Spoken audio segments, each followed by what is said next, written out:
Eric Fontanez, MMAWeekly.com, here with the victorious Miguel Torres, UFC 139. Miguel, congratulations on the win. Tell us about the win and what was the game plan going in? My game plan was not really have a game plan to go out there and adapt to his style.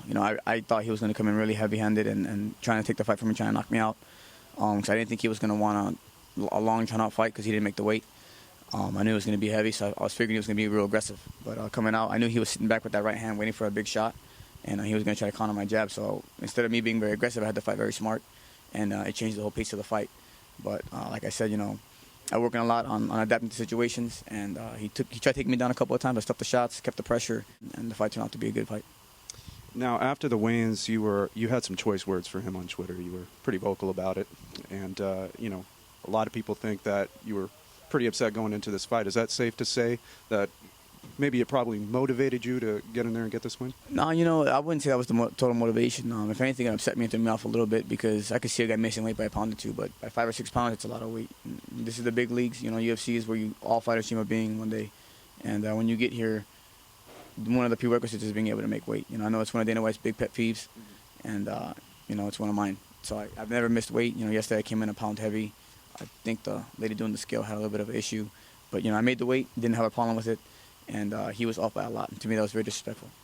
Now, did you talk to Dana after he came in 6 pounds over? Did he say anything to you about it? No, because as soon as I seen I didn't make the weight, it threw me off because I knew I was on weight, so I went to go back and cut right away. I didn't even go to the fighter meeting. I went to go cut right away. I don't want to put up with that crap. And obviously you're a professional. You got another professional win. This coming after a loss to Demetrius Johnson. How about that? Was that motivation for you, knowing that you had to come back and get a win? 100% it was motivation, but if anything, it was just, after the fight, I got a lot of support from the media saying, they scored it for me, and a lot of the fans were on my side. But it's just the way the judging goes these days. If they see you on top, even though the guy on bottom is more active, they're going to give it to the guy on top. I made a career off of beating guys from the bottom, using my bottom game. I'll strike. Even today, Nick Pace took me down. I was striking him from the bottom.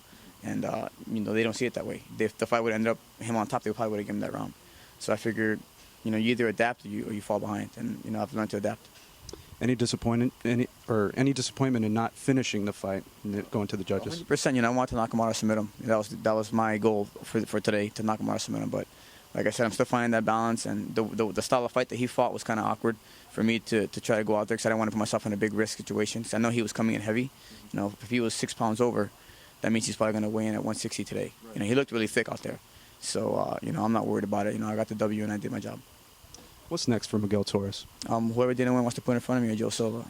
I'll fight anybody in my division. I want a title shot, but I know I have to work my way back up there. Especially after losing to Demetrius. He got a title shot after that fight, so it kind of hurt me a little bit because I was like, I see him fighting Dominic Cruz, and I'm like, man, that could have been me.